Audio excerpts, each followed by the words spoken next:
Hello, everyone, and welcome back to another episode of The End Credits, the podcast where two brothers discuss their thoughts on a film of their choosing. I'm Dominic. I'm Jonathan. And today we are talking about John Carpenter's American supernatural horror film, The Fog. So I kind of want to hear your thoughts first before I give mine, because you originally wanted to see this film first. Yeah, oh man, I just felt like that there was a lot of unique things that I would look for in a horror film, and I'm the kind of person who doesn't want. I don't want the gore. I don't want those stereotypical slasher films that have become a little bit more commonplace. And like your Freddy and Jason sort of things? Yeah, and I guess the things that feel just a little bit too stereotyped, because I feel like when people think of the horror genre, they think of the stereotypes. And I was trying really hard to find something that just didn't really play into that as much.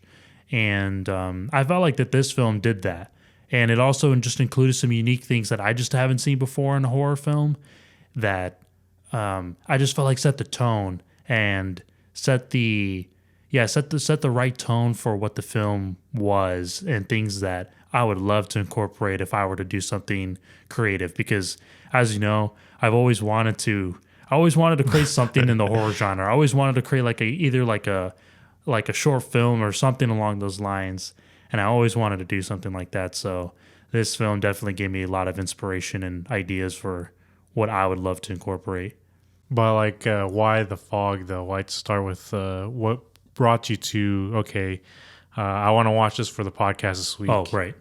I was one of those films where I didn't know anything about. I haven't seen it before, and I knew of it. It actually, I was watching. I was in the mood for watching horror films, right? Mm-hmm. And so, I knew that I just wanted to watch something that was kind of relevant to that the early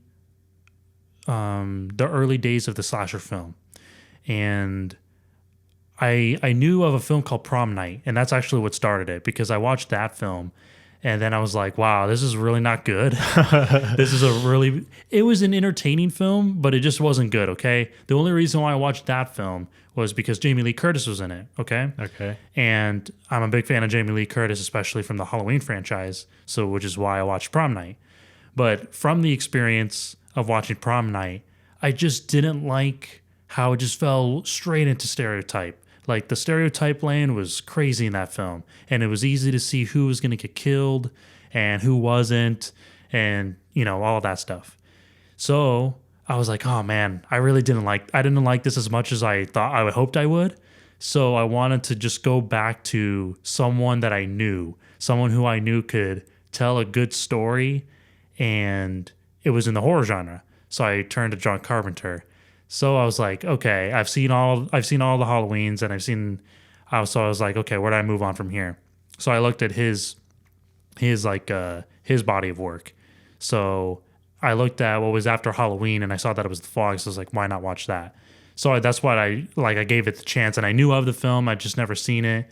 And yeah, now we're here. Yeah. I would say just initial impressions of the film.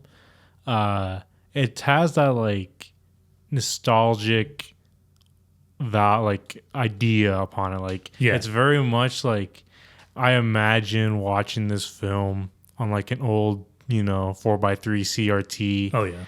In a small town. It has that sort of vibes Yeah. to it. It's very I want to say 70s, 80s supernatural horror to it. And why I say nostalgic too, just because it has this older style feel good, if that makes sense. Yeah. But yeah, that's just my initial impressions going forward, and then we'll obviously talk about it later. So yeah, let me just give you some of the details. The American supernatural horror film The Fog was directed by John Carpenter with a release date of February 1st, 1980. Had a runtime of 90 minutes, and it stars Adrienne Barbeau, Jamie Lee Curtis, John Houseman, Janet Leigh, and Hal Holbrook.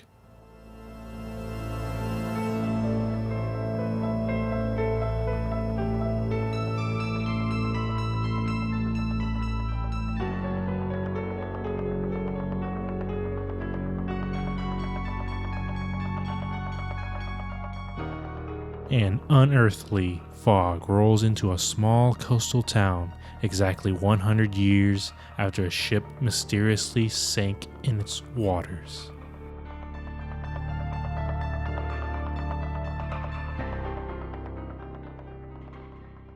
Oh wow, that was a brief description.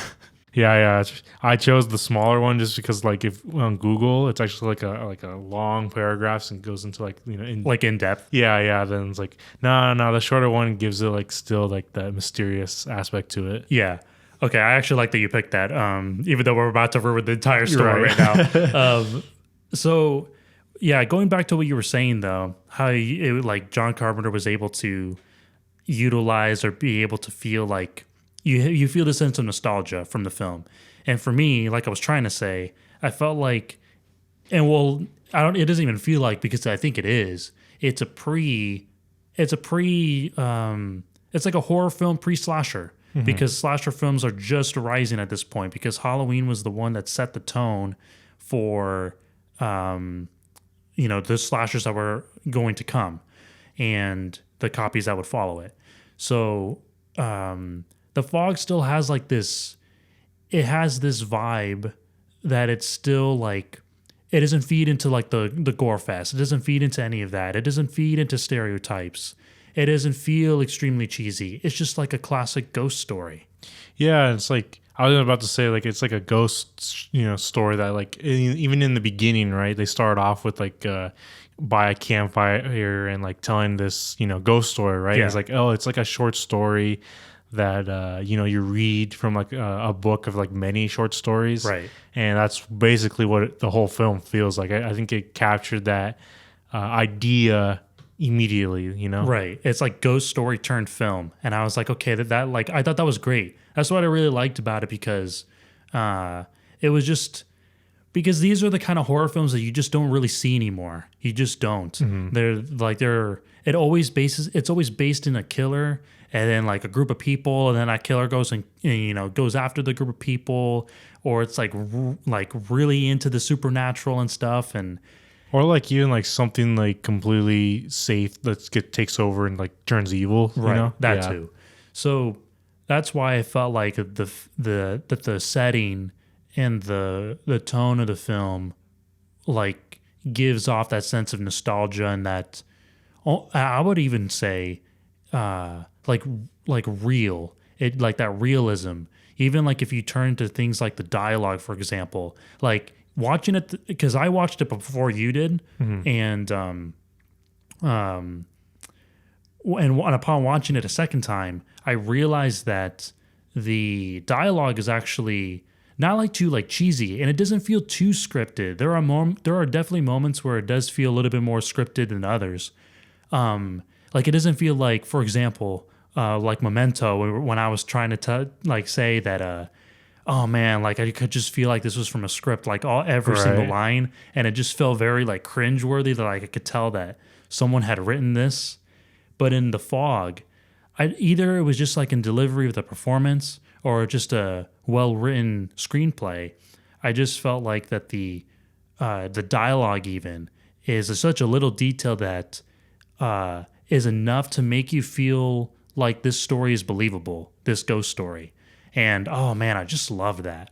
Yeah, I think for the most part, it's pretty okay. I can think of like certain scenarios where it's like, okay, that's kind of like, cheesy, kind of weird. Like I'm thinking, when Jamie Lee Curtis came, she was hitchhiking, and she had this interaction with the guy at first, asking, are you weird or whatnot? And then he's like, oh yeah, I am. It's like, I felt that was a little bit like their whole beginning interactions were a little bit like on the cheesy side. I was like, okay, this is kind of like weird. Maybe it's also because like I know her a lot from the Halloween series, so I'm like, it's kind of weird character. Seeing this different character and everything like that. But yeah, for the most part, I think it's like there wasn't too many instances where I'm like, okay, this is I guess besides like the like always in the genre where like you're there as the audience member wanting the actual person in the film to do something, but they don't do it. They're Right. like, oh no, everything's okay. Yeah. Like you're screaming at your television, like please do this, but the answers, but they don't do it. But they don't know the answers. Right. But see, I feel like that's what I do like experiencing from a horror film, as long as it's not feeding into the stereotype. Because I don't want to be screaming at my TV if like the character's just absolutely like, silly, or they just don't understand completely. And I felt like in The Fog, we were interacting with the characters, but it's because we cared about them. And for me, and like in my opinion, like we were interacting with the characters and trying to say, oh, don't keep that in your room or get rid of it, because like we care about these characters. And I think that's a completely different feeling from like just experiencing just a silly character who just doesn't know what they're doing and playing into the stereotype of, oh man, I'm a carefree, dumb teenager. I guess that's true. Yeah. Like there is like certain instances where like, yeah, I cared about that character, so that's why I wanted them to stay alive, quote unquote, and do something about the situation that they're in. I would say though, like, I guess because the fog comes, and basically we're just gonna say that that's the overarching like villain, like the thing you had to stay away from. It's right? the threat, and like that. I think that's believable for people to think that it's not a threat, right? Exactly. Where it's like, okay, fog happens all the time, right? So who cares, right? And even Dan the Weatherman says that, right? And I guess my only thing was when the radio lady, what's her name? Stevie Wayne. She has this like wooden plank from like the ship, and it just goes on fire in her studio. Oh right. I'm like, throw that out instantly. Yeah. That one's a little bit for me. I'm like, okay, no, I'm not dealing with this. I even thought the same thing when I initially watched it. I thought, okay, it caught on fire by itself. Why wouldn't you have like the idea of just getting rid of it at that point? It's like, come on. I understand. But yes, again, not only did the dialogue, I feel like, help in setting the setting and making the story even more believable, and also, like you just touched on, the idea of the fog not feeling like a threat. And like I said, that Dan, the weatherman, said, you've seen fog once, you've seen it 1,000 times. Mm-hmm. And it gives off that impression that, yeah, what's wrong with fog? It's just fog. And that's another thing that I love, and that I'm constantly like inspired by from horror films, where this story creates and takes this normal thing that doesn't feel threatening whatsoever, but now all of a sudden it's threatening and we have to be scared of it. And it's like that's interesting, especially like when we put this ghost story behind it. It's like, okay, I can get behind that. And it's a little easier, I think nowadays especially, where, instead of getting behind some like weird like killer that's like on the loose and now we have to run from them, mm-hmm. It's taking like this normal thing that like we're personifying it now, this fog. I actually think the idea of the fog actually helps it, because if it was like, let's say, because you know how in the beginning, right, like we just see all these like cars turning on and like everything like shaking and whatnot. Like, for example, like let's say that instead of like the fog being the threat, like stuff around them just started turning on and doing weird things. I think that the fog actually helps it instead of these other weird things, only because like this fog is like a mysterious thing and we don't know the limits and capabilities of it, right? Because it's in shadow, right? It's confusion, right? Whereas like let's say all the cars turn against them, or like all the technology pieces turn against them, like I don't think it would have had that same feeling to it, that mysterious, maybe even like nostalgic old style feeling, if it was all those things, technology going hurting them, right? Yeah. And that's only because like I feel as if we know those limits of the car is only going to go certain places, right? Right.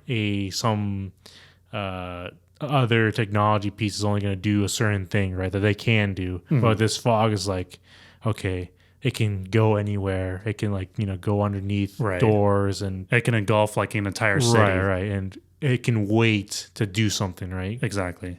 And I think that with that like unknown element, and it provides like the fear. And yeah, like you're saying, I think that if it were just the cars and the materials and all these other things just doing strange things, it's kind of like, okay, it's only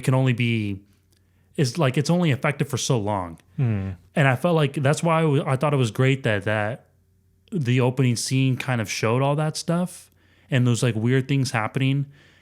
But that's really it, because the rest of it's really about the fog and then the ghost story. And I was like, okay, that's great. But we can see how the fog is affecting the city in different ways, but it's mostly from the fog. Not only does the fog like provide and the ghost story provide this uniqueness for the film and this sort of nostalgia for just a different kind of story, but the main thing that I liked, and I mentioned this to you prior to watching the movie, and I felt like that this is what I really wanted to convince you of this film. But the main thing that I really loved was the radio, the use of the radio and the voice. I absolutely loved it. It's something that I've never seen in a horror film before, where the radio is such a prominent component of the entire story, and it's almost as if it's a whole other character on its own, which technically it is. Because Stevie Wayne is that radio personality. Stevie Wayne being played by Adrienne Barbeau, who's actually John Carpenter's wife at the time. Yeah, I saw that. And just like this personality, but even like just the radio itself. I love that. I love this like there's this narrator in the background, always present, it seemed, with the entire town. And that's what drew me in completely. I just loved it. That's true. I do agree with you. And like somehow this radio, even though it was a character too, right? But it had a different extension off of it, and it felt interconnected because everybody could listen to it, right? Exactly. Throughout the town. And obviously, if you watch the film, you see that it actually helps them in certain scenarios, and it's able to go across people and places, right? Exactly. And also, I guess it has like this interesting character aspect too, just being able to play the music and give in some sort of like mood changing, changers, or like anything like that. Like it added that characteristic. Like, for example, I think you could have had a different tone if it played different genres of music, immediately, right? Yeah. But I think since it was this overarching character that could see basically what was happening, and it had some level of character through its music and stuff like that, it was definitely like it brought you in. And like I definitely, when we watched it, I was like, oh yeah, I immediately was into it. I was like, oh yeah, I need to have this. I know, in like real life, It's so good. I know, it's so good. And I love how you brought that up with the attention to detail, with the fact that like the persona or like the actual character can use the music as a piece of like the film to change like moods and whatnot. I actually really liked that it could do that. And what was better is the fact that this radio personality is supposed to be kind of like this smooth talker, and is supposed to be like smooth in the music. It's supposed to be relaxing. You're supposed to have a really nice night with this radio personality, right? And that's what was perfect, because we set up the movie with this idea that things are going to be okay, and that things are like normal, and like it's just another night. It's like get calm, get comfortable, exactly. And let's just go along for the ride, right? And it's almost like a bad thing, right? Because we can be everything but that right now, especially with the fog out there. And that's what I love. I love that contrast. I love being able to feel this feeling of like, okay, we can be on this downtime until something bad strikes. Yeah, I was like, now thinking about it and talking about it, I was like, I have that, I gained that appreciation of the use of like the whole radio personality and stuff like that.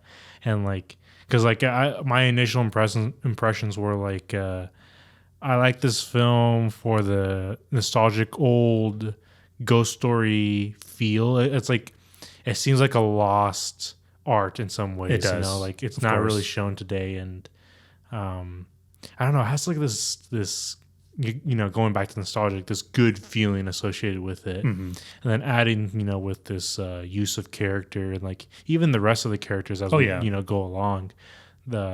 It's like short, digestible, and all that, right? I guess like what was like disappointing in my mind. I don't know. Disappointing is too harsh. I want to say like maybe it was overhyped in that scenario where I was thinking that I was gonna see like a bunch of really cool cinematic shots of some sort. I don't know why. When we were like thinking about watching it for the film or watching it for the podcast, I was like in my mind, I was like, okay, how is this gonna be looking, you know, wise, and how is it gonna like use that camera to like really tell the story? And I don't think I saw anything like too drastic or like too new. It was more John Carpenter's style of showing the area.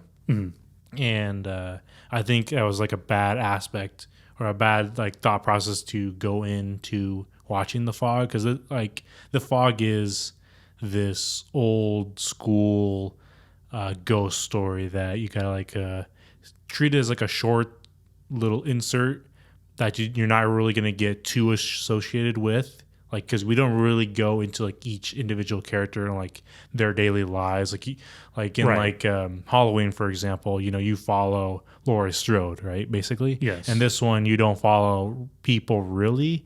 It's just little aspects of we're here connected in this town, but we don't need that element of like that main central character, because it's all about us living our lives and then getting this threat injected into us, and then how we, you know, go about it. Right. And I think just because it has this short story aspect to it, I think it like perfectly captures it in that way. So yeah, I wouldn't say like go into it like, okay, you're going to see these like cool, interesting, you know, high aspect shots or whatnot. It's more about what it does right to capture this short story for this moment in time. I agree. I think that the essence of it is in the story. Not that I don't think that there was interesting like shots, you know, inside of the film, because I kind of felt like that there was, but it wasn't to the point where it felt like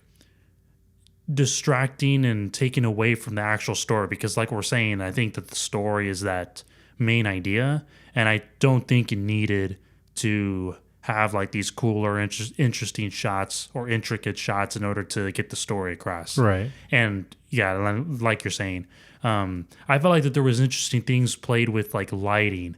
That was a thing that I thought that was done really well. Red especially, and like green tones and blue. Like blue in the night scenes. We have red when we were inside it, when we met the boat, the people on the boat and the seagrass boat. For that very first time, they were like completely drenched in red. And you know, like when Dan the weatherman went outside of his building, it was like all like covered in red and kind of like white and green with the fog, and that was a great like sight to see. So I think that there was like cool ways of being able to be like engulfed in the fog and to show that off with the shots, and I felt like really it was in lighting. In my opinion. Yeah, I guess I was just, for some reason, I don't know why, in my mind I was like, it's going to be, the shots are going to be basically telling the whole story throughout. Like it's going to be like a very much important part. Kind of like in like Halloween, for example, maybe. Okay. Where like we see Michael's point of view, and it's supposed to be showing like those his thought process through those actual shots, where in this one it doesn't really take that approach, and maybe that's why I thought like, okay, that's going to be the best aspect, where I think in this one he takes a different route, you know, with just the lightings and stuff, characters, and just how the whole feel of this coastal town, the what is it called, Antonio Bay. Yeah, it's like it made you want to like be at this kind of place, you know? Right. You wanted to be there. And I don't know if you caught it. this is in like in terms of the like shots and being able to show off like, you know, the characters and their lives. I didn't even notice it the first time. I only noticed this the second time. But when we see Stevie Wayne in her actual home, and I didn't even notice that, like when we were introduced to her home, we saw like a nice like pan of kind of like the like what's inside of her home, but we saw like these photos of her and her family, and I'm assuming her husband was in the photos as well because I saw him, and also like a little like short newspaper clip that was also right there, like showing off that she's the new owner of the what was the radio called? KAB. Yeah, that she's the new radio owner of KAB. And I was like, oh, interesting. I didn't even see that little like snippet of material that gives me information about the character that they didn't really even spend time on telling, but they showed it. And I already got like the understanding of where she is in life and what she's done since then and where she is. And I was like, oh, that's really interesting. And I didn't even pick that up the first time. And it gave me a little bit more to her character.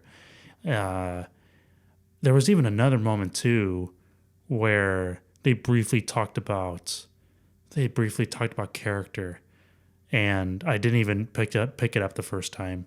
Yeah, I would say that, you know, when you're talking about this, it's like in this one, it's the surroundings that really tell the characters, because we don't really get like the time to, you know, go into their character development. It's more where are they at in certain scenarios and what do they do? Like exactly, we got a character information just with like Jamie Lee Curtis's character. You know, she's hitchhiking from who knows where, right? And she just comes in, right? And we get information on the one guy she's with, Nick.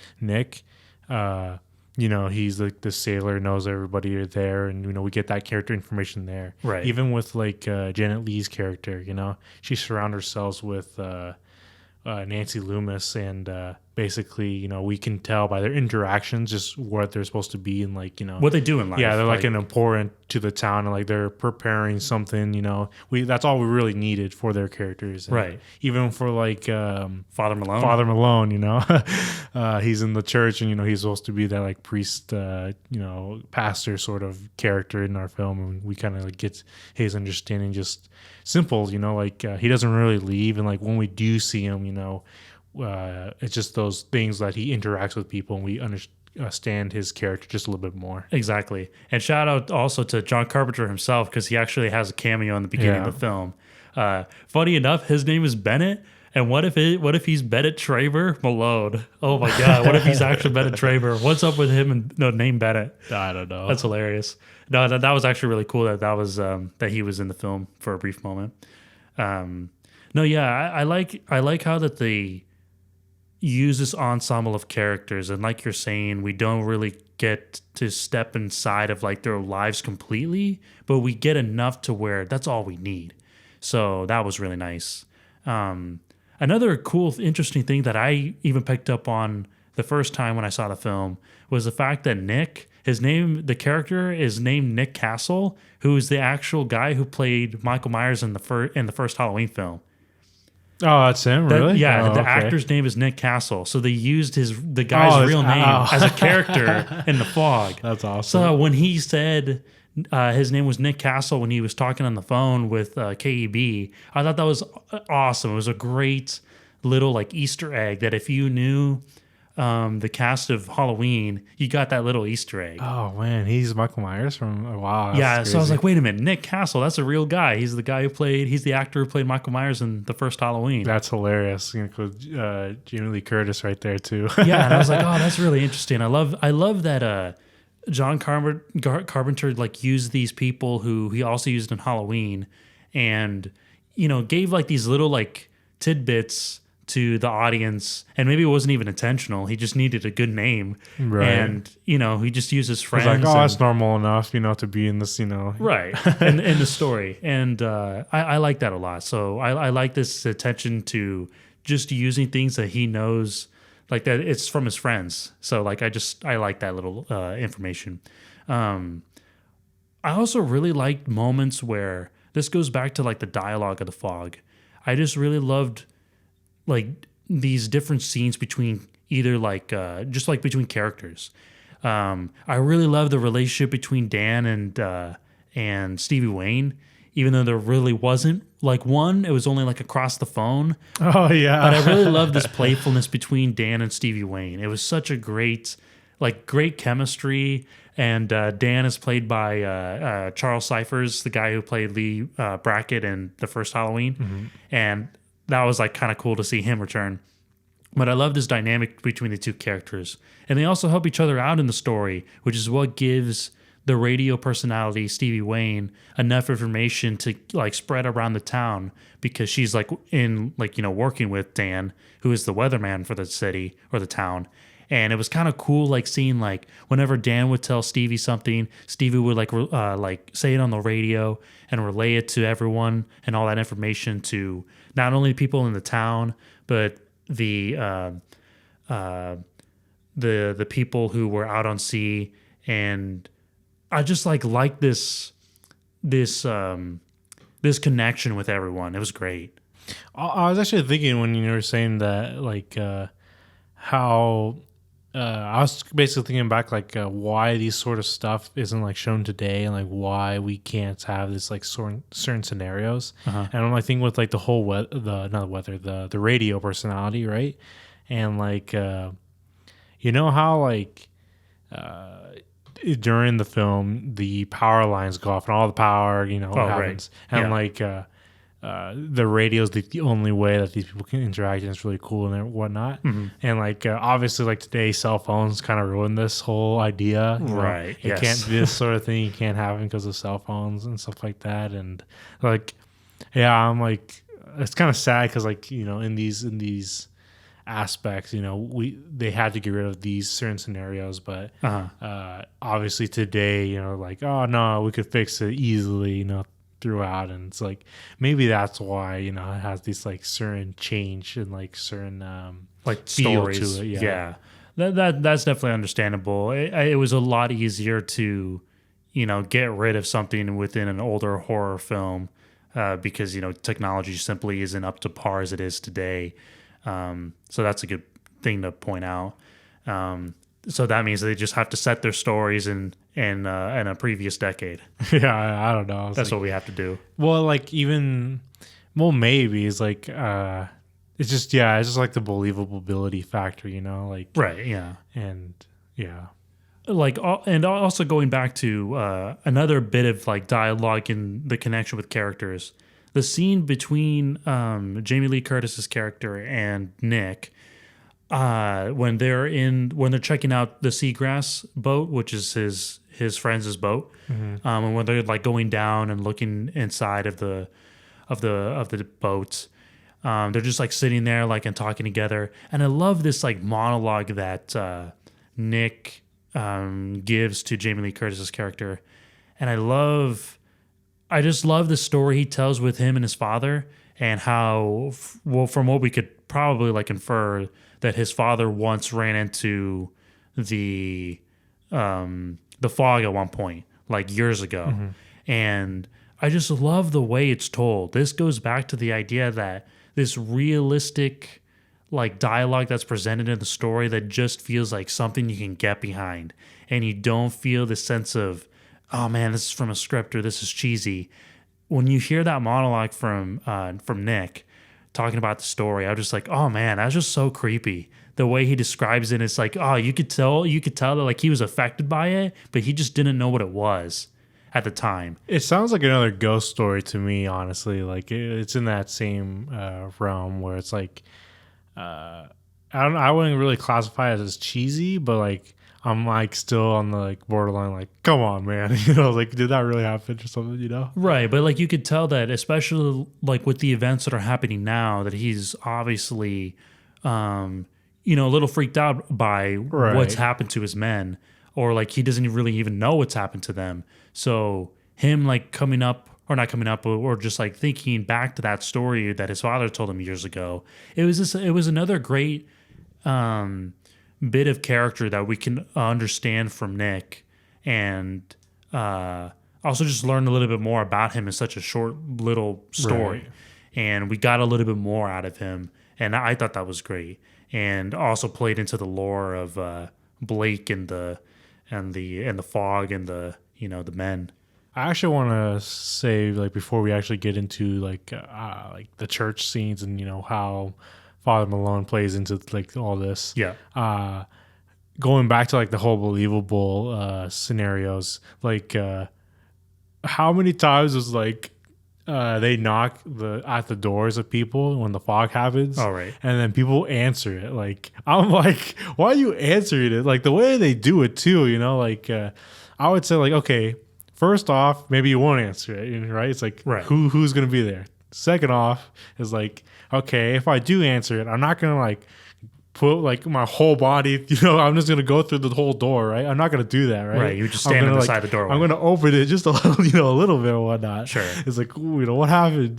These people are like, oh, who's there? Like they go all the way out, look, both ways. And like, that was a little bit, I'm like, come on. But oh well. Yeah. I think that's a little bit to the point of we have to give a little bit of suspension of disbelief in those moments because it is a horror film, and we have to allow some kind of suspense in that moment of, oh man, like what's out there. And I'm just like saddened that like every character that opened the door did that.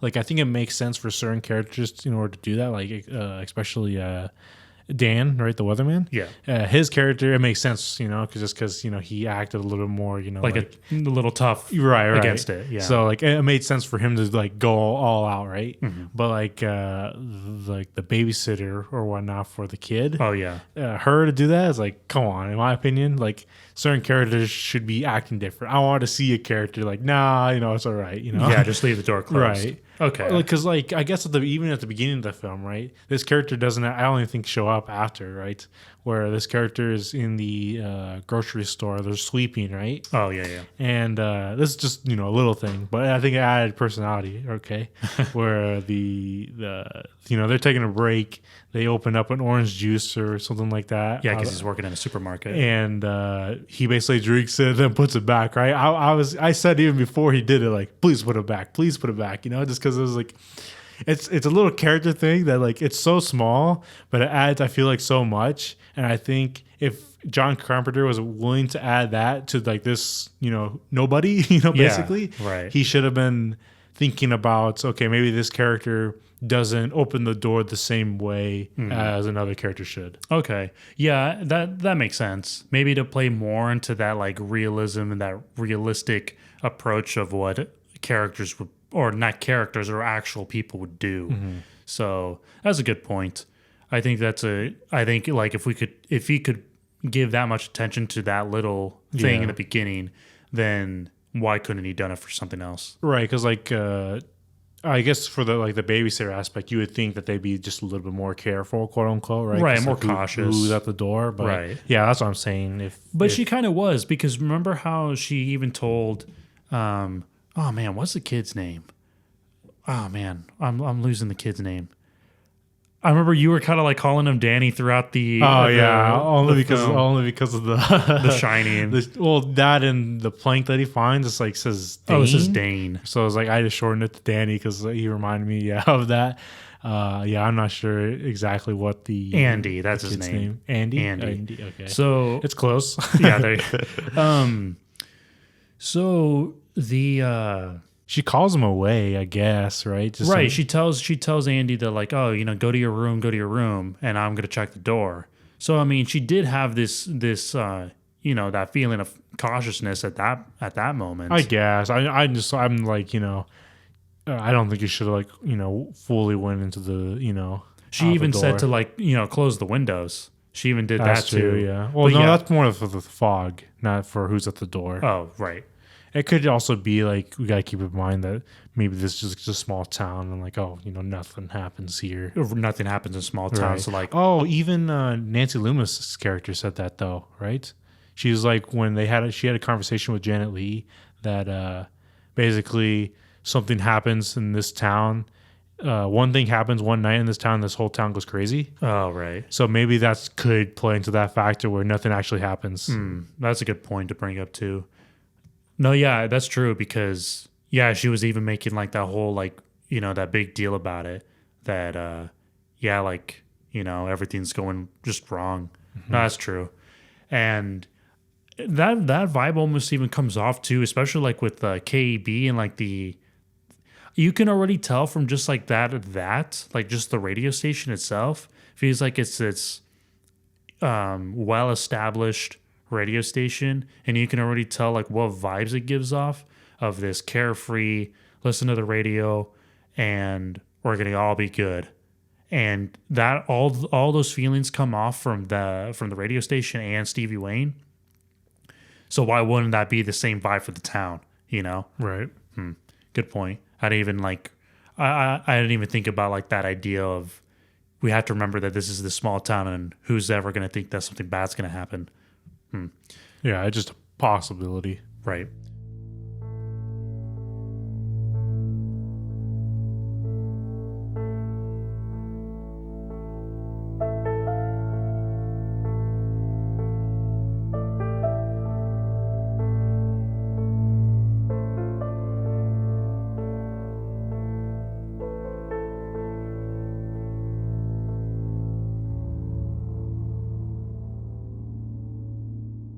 All right, let's get into Father Malone and Blake and his men and the story. What did you think about like the journal and the fact that Father Malone is tied to the like beginnings of Blake and then Father Malone's grandfather, who actually or like great grandfather, actually interacted with Blake and his men? So I'm a fan of like the character, I like, but the actual like act of like the whole story, I am not a big fan of. Why? Like, it's classic, going back to like the nostalgic classic feel, but it's so much like, I want to say like that cliche where it's like, we built on this ancient, Indian burial ground or something like that, right? And that's what caused this curse or whatnot, stuff like that, right?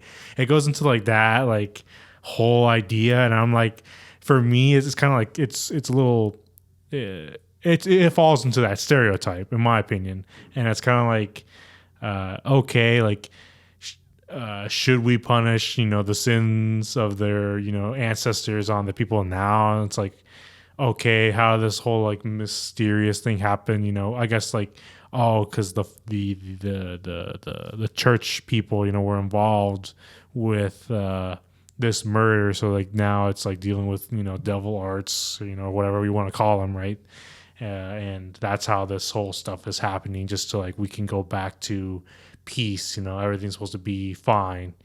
We're not supposed to like shift the balance of things, and for me it's like it delved into like that those stereotypes in my opinion.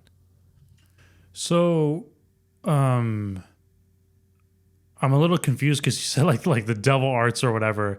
The group wasn't, I don't know what you were trying to say about. Well, I'm saying like it's supposed to be like this demonic entity. No, it's no, because the whole there's not like a demonic entity there or at play, because the whole story, and maybe you just didn't catch this, and that's okay, or maybe I'm mistaken, but the whole idea with the story, honestly, I liked it. This backstory with the I don't know if it's the grandfather or the great grandfather of Father Malone.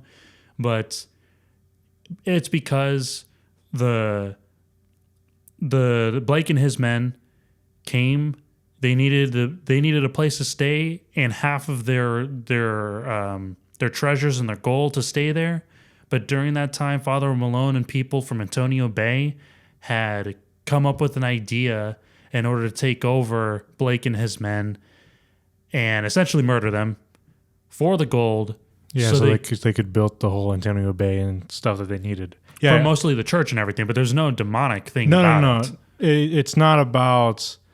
No. I think you're misunderstanding. Like, I'm saying that this, like, it's this whole idea that because something bad happened in this moment in time, it caused some sort of dark power, whatever you want to call it, right? To come up and basically right the wrongs, quote unquote. Okay. And I think that whole idea goes into that stereotypes of like the whole, we did something wrong a whole long time ago, and now it's coming back to punish us. Okay, that in my mind is a stereotype, in my opinion. Okay, and sure, it's like a classic idea, and I think I like the characters involved with it, but for me, it's a little bit too plain, and I'm not like the biggest fan of those scenarios. Okay, that makes sense. I think at the very least, what I did like about it though is the fact that Father Malone is kind of the one who's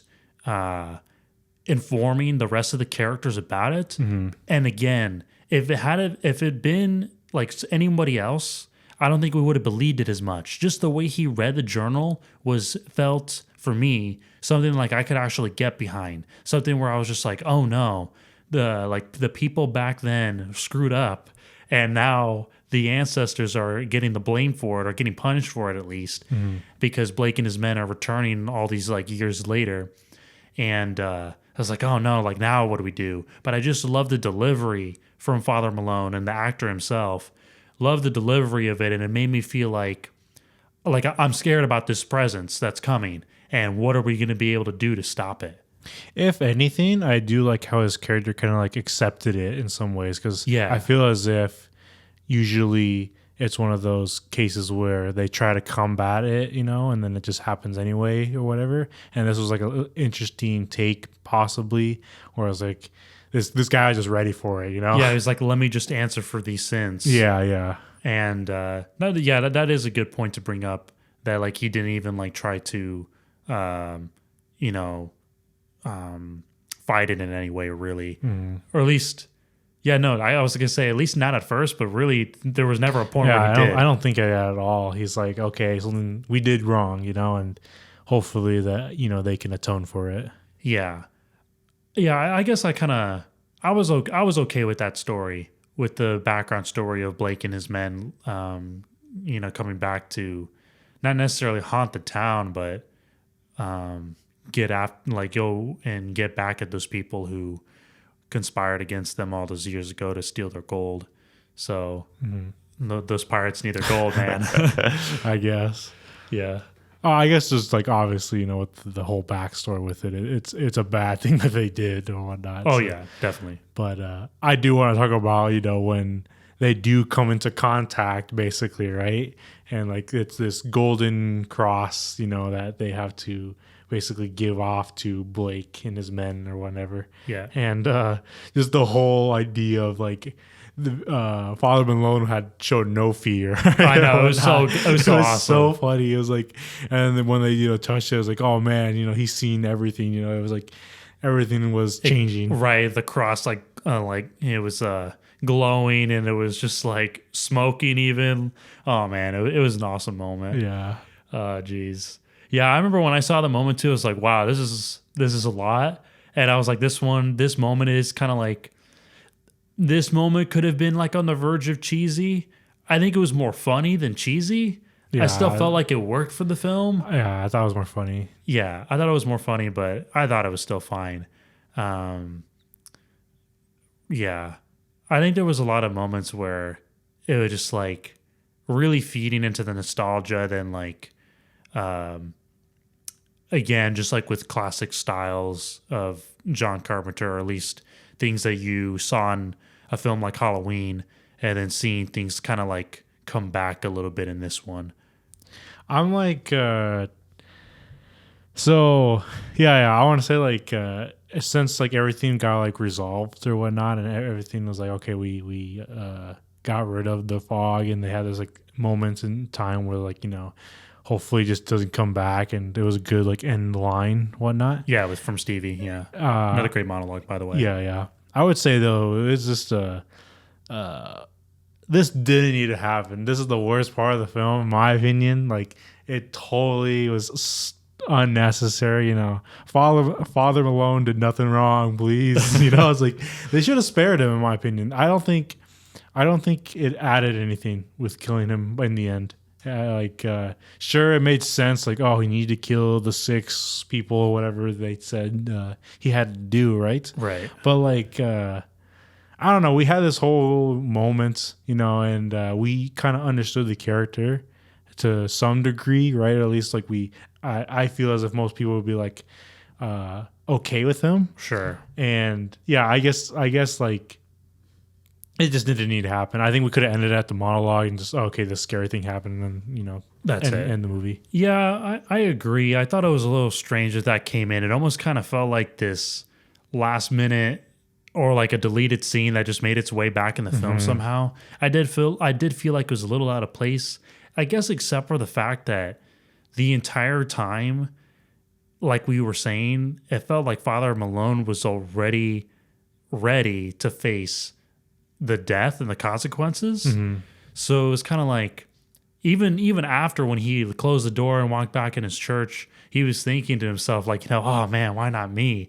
It's almost like at that point he just wanted death. So that was a little strange. So then I was like, and then it obviously happens. So at least like it lines up with that. But like you're saying, we had this moment, and do we really need that? I'm saying like it also like adds character to the Blake people, right? Like Blake and his men, like sure he was supposed to he's supposed to get 6 people or whatnot. Right. And if they really wanted to kill him, they should have just killed him at the time with the holding the cross or whatever. Yeah. And that should have been that, right? But the fact that he lived throughout, to after that facts. Yeah. And they all went away.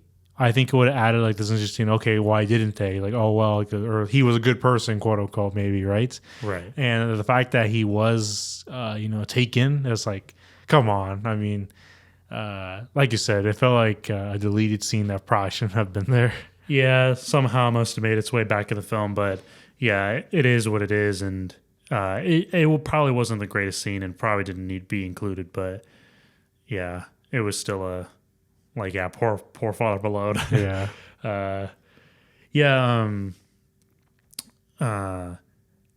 I also do want to talk about like in regards to Blake and his men. The thing that I really did like about the fog and this idea of like, Blake and his men like coming to, kill the respective people that they needed to, it was really interesting, just like Halloween, where we really don't ever see much of the threat. Like we see the fog. It's always personified within the fog, but we don't really see Blake and his men until the end. And even then, we don't really see them. It's really just what we can infer is like shapes and shadows and presumably skeletons of, or like, rotting flesh of some kind of Blake and his men.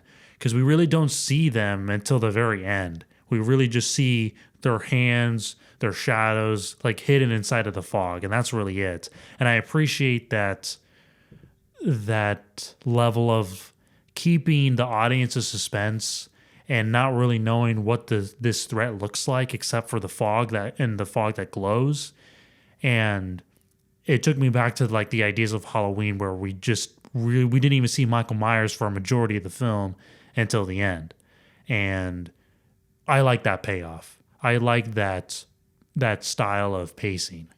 Do you think it was a good idea to like have it take on like a physical human form in some cases? Like the fact that we did see, these skeleton people, whatever want to call them. Yeah. Do you think it was a good thing? Like I'm saying, like we call it the fog, but why couldn't it have just been the fog?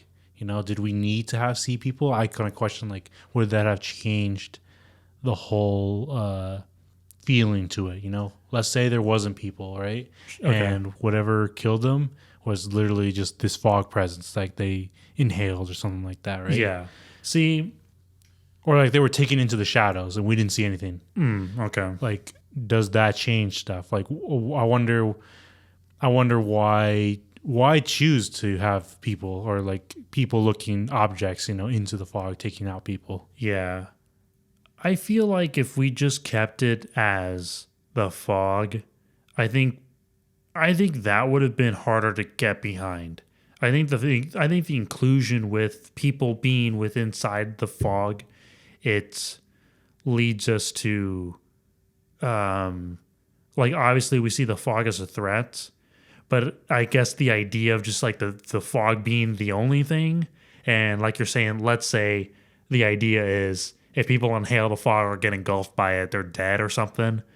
That's a little harder to sell to the audience, because now we have to kind of get into the idea of like science fiction, and like we have to say, you know, these are the properties of the fog and it's like poison or something. Like how much can you take in before you're dead? Right. Sort of scenarios. And then, so it kind of loses the mystique once we get more information about it. Right. So if we just leave it as just, it's the fog that is engulfing the town, and it's essentially it's the way we can have that hidden presence of the real threat.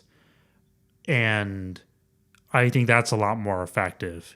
Yeah, I definitely agree with you that it's probably easier to like showcase like when like death is happening, quote unquote. Because like if it was just the fog, you know, like we don't know if is this too much? Is this too much? But like I'm pretty sure like, you know, a blow to the head by some you know sword is enough. Okay, you're dead. Right, know? That's gonna be enough. Right. See, I feel like the fog works as it's that same like extension that the night plays for Michael Myers in Halloween. He hides within the shadows of the night, whereas like Blake and his men hide within the fog. Mm-hmm. And that's their extension of them that they can utilize. And it's better that way. And like I'm saying, it was better that way that we just never really saw them because they were inside of the fog and we don't really see them. And that's great. Because if we can't see the real threats because they're hidden behind something else, then how are we supposed to protect ourselves? And it also adds this, they can cover a whole lot more distance too. That too, right? See, that's what I like seeing from John Carpenter, and the fact that like we have like these similar themes within Halloween and the fog, but he did change things. Like we're saying, like it's not just one individual, you know, being, but it's like this. It's like other things too. Like what we're saying that like it's more supernatural obviously than what Halloween was, but it's still very grounded in my opinion because just of like the dialogue and characters and and just the radio personality. The fact that we use the radio is just so good. Oh man, I absolutely love that. It's like the minute when I think Stevie Wayne at one point said like it's exactly 6 minutes or like 12 minutes after midnight. And I was like, what a great line. It's such a simple thing, but having that line, it's like, you know, oh man, what a way to set the tone for a horror film. Right. So, final thoughts, I guess. Yeah, I mean, for me, I liked it a lot. I know from doing some research that apparently there's a remake of this film. 2005, I believe. I think so, and I bet it's trash. I bet it's so bad. And again, I bet you that they over-explain things. They may say something about like, oh man, the fog has like these chemical properties or something like that, and then there's Blake's men. I'm willing to bet that they made it more complicated than what the original was. Probably. I bet you there was a whole lot more deaths. Like we only got 6, you know, in this original. They probably like annihilated the entire town. I don't know. Probably. Maybe we're a little too harsh to them, but you know, remakes of that caliber, I guess, you know, they never work out. Yeah. But for me, the biggest thing, I just really loved I like the characters.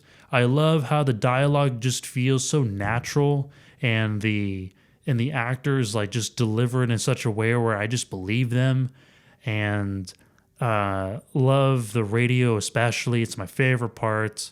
Love the character interactions with each other.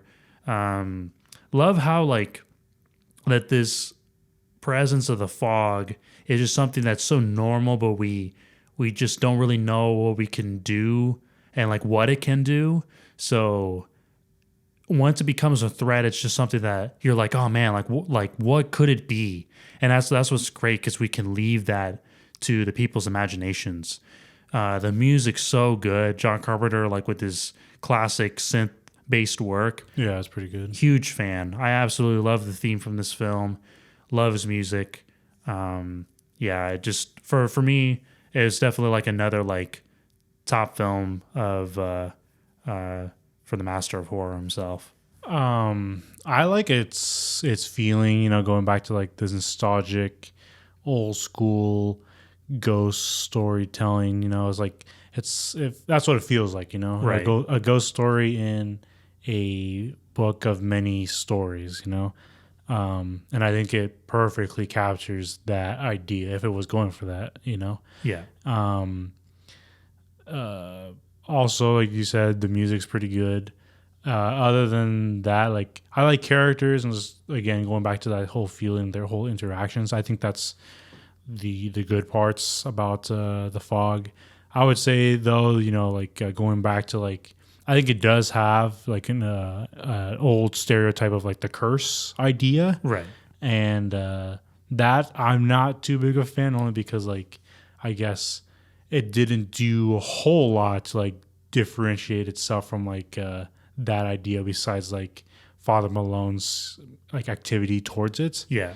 But besides that, like I think it's definitely like a short, digestible, easy to watch, and like I guess a better like, this is what horror probably should be, you know? Yeah. Like, it's I don't want to see, you know, like the typical slashers, you know, stuff like that. This is what horror should go back to, probably. These like short stories. We don't have to have like, you know, the 19 billionth time, you know, how did Jason get to space? You know, we don't need to go ridiculous, campy, that scenario, right? We don't need that. We just need simple ghost stories, you know, simple stuff that, you know, everybody can like possibly, you know, be afraid of in some aspects. I completely agree. Yeah. Yeah, it shouldn't be like Prom Night. Yeah. It shouldn't be like that movie. Yeah, we don't need, you know, like thousands and billions of stories on teenagers, you know, getting, you know, something, you know, whatever. Like, exactly. Come on, we're past this. See, I do recommend to people listening, I do recommend do watch Prom Night and, you know, have fun with that. It is entertaining, but it's a really bad movie. Do watch that. And then go from something like that and then go and watch The Fog. You can clearly see the difference. And they were made in the same year. Like, you can clearly see the difference between a storyteller versus someone who's just like going like to the stereotypes. And it just, if you can clearly see, you should be able to clearly see the difference. And it's crazy. And I'm just like, wow, John Carpenter is a storyteller, and you know, that's all you need, really. Classic ghost stories. Yeah. So there we have it. John Carpenter's American supernatural horror film, The Fog. We hoped you enjoyed listening to this episode, and we'll see you on the next one. Thank you for listening to this episode of The End Credits. Follow us on Facebook and Instagram at The End Credits Podcast, and over on Twitter at The End Credits. If you're watching the video version, make sure to subscribe to the End Credits YouTube channel. That's it. Thank you and goodbye.